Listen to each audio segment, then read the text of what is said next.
Shalom, this is Yair, Davidiy speaking to you from the land of Israel. I represent Brit-Am. Brit-Am finds the lost 10 tribes amongst Western nations. That is where the lost 10 tribes are.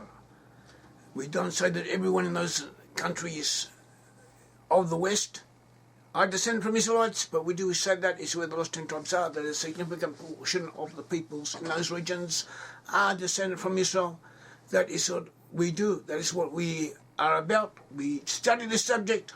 We write about it, we give talks about it, we have books about it, and we dedicate ourselves full-time to it. And we use sources from every field which might be pertinent. We use the Bible, we use biblical commentators, we use archaeology, DNA, we use contemporary affairs, we use historical philosophy, historical studies, linguistics, mythology, rabbinical sources, anything whatsoever that is pertinent, we use it, we apply it, and we have managed to bring proofs from all of these different fields. This is one of the fields which is very important, but we have not used it in the past very much, is the Kabbalah, the Jewish Kabbalah. Jewish Kabbalah is in effect the study of mysticism. Now, I don't know that much about it, I admit it, so don't go asking me questions and trying to involve me in all kinds of complicated philosophical discussions on abstruse aspects of this field. But I have read enough about it to be able to apply it where it is pertinent to us. And what is the Kabbalah? The Kabbalah is in effect, as we said, it's a study of Jewish mysticism. That's how it's usually described, but it really takes abstract philosophical concepts or things which are somewhat difficult otherwise to explain, but which are at the base logical, philosophical explanations of aspects of reality, and usually based on the biblical principles derived from the Bible, and it speaks of them. It speaks about these principles, these ideas, and it often uses symbolic terms. It uses symbolical concepts, which you don't have to take. You don't have to accept literally. You just understand them, that this is how they want to import to you, to give you an idea on what they're talking about. So sometimes they use similes, metaphors, or different concepts that present a picture of an idea which is not really meant to be taken as the picture itself. So one of these concepts concerns the Sefiroth. The Sefiroth in the thing that's plural of the word Sefiroth, in the singular it's Sephirah, and the Sefiroth are emanations. They are as if fields of force, one could say in modern terms, fields of force that emanate from the Almighty. The Almighty created the world, He sustains the world, He directs the world, He does everything. And He does that through the forces of nature. He uses the forces of nature, He employs the forces of nature, He controls the forces of nature, He invented the forces of nature. And just as how you have natural events, when the Almighty wants to send water, wants to supply a country with water, He causes clouds to be created, to form, and to give rain. Or He causes rivers to flow through the region, or some other way. Or He causes people with brains in their heads to invent desalination plants, as happens today in Israel. Whatever, the Almighty uses what is available, because that is the tools, that is the way He created the world, that is the way the world works. So too in the metaphysical sphere, in the spiritual sphere, when the Almighty created the world, He did it through a series of emanations, radiations from Himself, one could say, and He continues to sustain the world in this way. And all of creation is in effect sustained through emanations of different forces that come out through Him. And so too, the 12 tribes also represented by emanations. They also have come to represent or have received their life, their vitality from emanations. There are, in effect, 10 major emanations according to most counts, or sometimes in some explanations there can be 12. Depends how you count them. So 10 or 12. And somehow I do fit 12 tribes in there by doubling up and this and that. And you can explain the different characteristics of the tribes of Israel through these emanations. And each tribe has a combination of different forces. And the tribe, and he receives the different. So too individuals, each and every one of us has their own characteristics, their own individuality.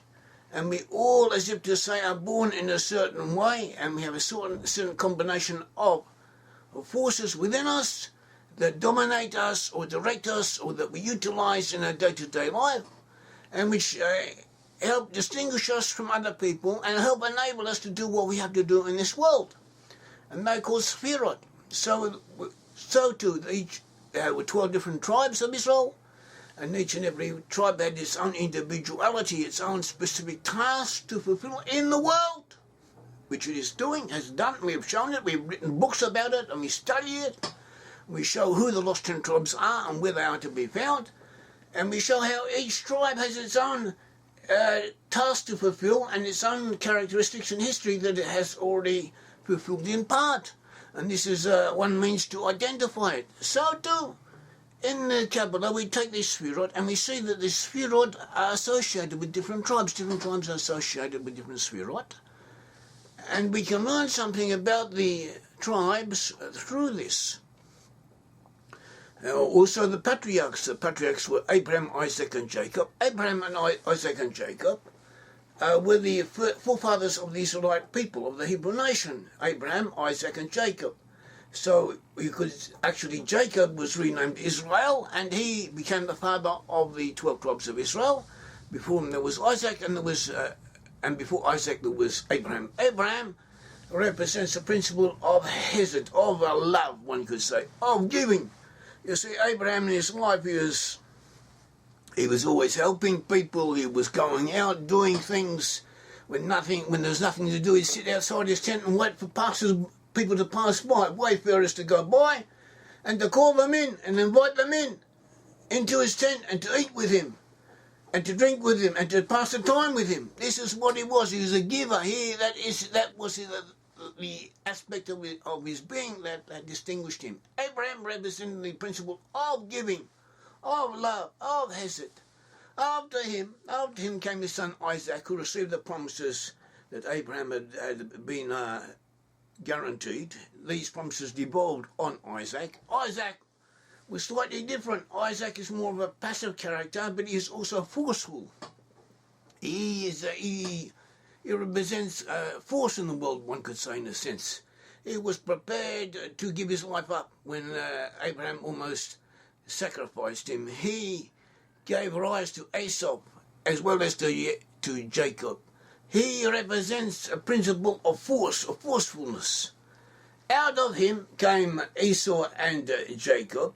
Jacob received the promises. Jacob was the one who inherited the promises. Jacob was a continuation of the Israelite people. And Jacob, in effect, was a combination of the two principles that Abraham and Isaac embodied.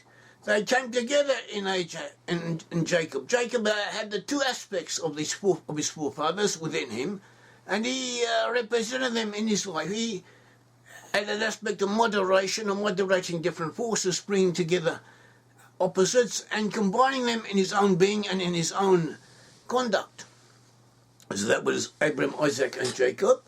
And after that we have the tribes. We have 12 tribes. Out of the 12 tribes, the first one was Reuben. Reuben was similar to Abraham. Reuben had this aspect of love, of giving out. He was also sexually promiscuous to some degree. That is how he's depicted in a certain way.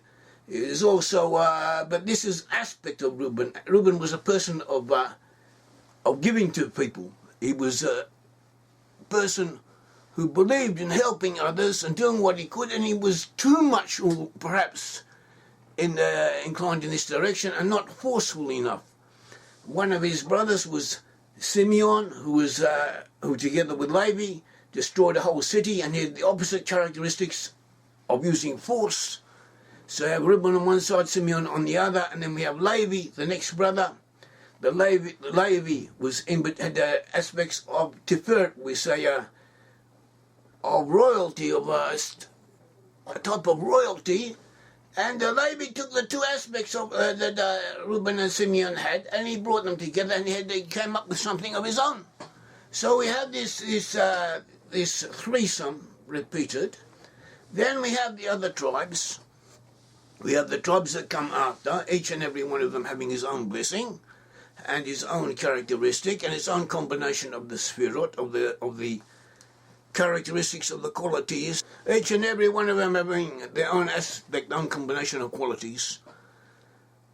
And we'll look at this. We'll look at this a little bit more. Each of the tribes had his own characteristics. They had their own characteristics, and what are the only characteristics of his own combination of the Sefiroth became embodied within him. We have Reuben. Reuben was the firstborn, and he had this quality of giving, or wanting, of giving out.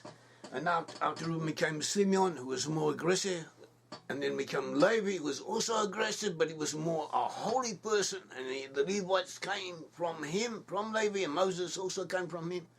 He had a different aspect. After him came Judah. Judah was also a continuation, one could say, of this aspect of royalty, but of a different type, a different format, a different example of this phenomenon. And from Judah will come the future Messiah. Judah represents Malkut. Malkut is the last of the period. Malkut, as if to say, comes at the end. It's usually putting on the end in predictions, and so too, the Messiah will come at the end of time. Judah will reach his full potential at the end of the time, in the time of the Messiah, through the Messiah, who comes out of him. We also have Dan, the tribe of Dan. Dan, the name Dan means judge, means a form of strictness, of forcefulness. And we have Naphtali, who was like was compared to a hind, a female hind, because he was a fast runner, and he also had this feminine aspect, even though he's masculine, very masculine. The descendants of Naphtali were very masculine, but they also had this other facet to their personalities. And so we have the two contrasts between love and force all the time throughout the Israelite nation. We'll have Gad and Asher, the same thing, or something similar, each one in his own way. We have Issachar, who was a scholar, an astronomer, and a student. And Zebulun, the one who went out in ships, he had the opposite. He was the opposite personality of Zebulun, but they were brothers, and they helped each other, and they lived beside each other, and they complemented each other. So we have this aspect throughout the Israelite nation. And so we can compare them, love and force, compared to each other, one beside each other, and two separate pillars, one could say, and then they come together. They funnel down the energies into Joseph. Joseph represents the principle of Yisod. Yisod means foundation. Joseph was the one who gave supplies and fed food to all the world in the time of the famine when he ruled over Egypt, and he kept the Egyptians alive, he kept the other nations alive, and he helped save the Israelite nation. And he kept his brothers alive. He fed them and he helped them. And after Joseph comes Judah. Judah represents Malkut, the kingdom. And in the end times we will have the Messiah son of Joseph, who will help and prepare the way for the Messiah son of David. In the end times, and when the final kingdom is established. So this is how the Spirit works. And so we see that through Yisod, through Joseph, everything comes, all of the bounty from the other tribes, from the other Spirit, all they will come down, come into Joseph, and then Joseph gives them out, he helps them. And so we find today, we find the tribes of Joseph amongst the British, and after them in the USA. They are descendants of Joseph. Or descendants of Joseph, Ephraim and Manasseh are prominent amongst them. And they helped establish the state of Israel, and now they're helping sustain the state of Israel, and help protect the Jews, and help the Jews express themselves. that we are seeing this coming into fruition in our own times because we're getting close to the end times, to the Messianic era. And we are seeing this before our eyes, these principles coming into play. The use of the foundational force of Joseph, who is the supplier, who is helping the Malkut, the kingdom of Judah, express itself and redeem the land and build up the land, and also learn Torah as they are doing so. And we too think that this should also apply to us to some degree, because we are Jewish, or we believe in Judaism. We express ourselves through being Jewish, use Jewish sources. We live in the land of Israel amongst the Jews, identified with the Jews, and we also look for the lost ten tribes, help the lost ten tribes, and reveal the identity of the lost ten tribes to them and to the world. And therefore, they should play the role of Joseph, just as we are playing the role of Judah. We should be helped by them because we are helping them. And this is another aspect that even though the bounty, the emanations come down, they also go back up.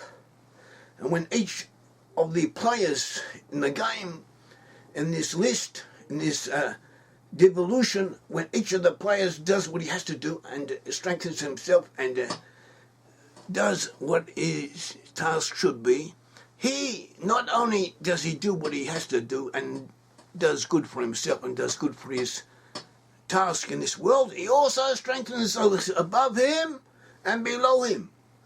So each and every one of us should realize this, that we not only live for ourselves, we live for others. And the best way you can live for others is by doing good to yourself, or doing the best for yourself, doing what you have to do as well as you can, and having the benefit of others in mind, because that is what we are all here for. I hope this has not been too complicated or too abstruse for you. This is a beginning, a new field for us, but it's interesting and potentially of great importance. May the Lord God of Israel bless you. Thank you.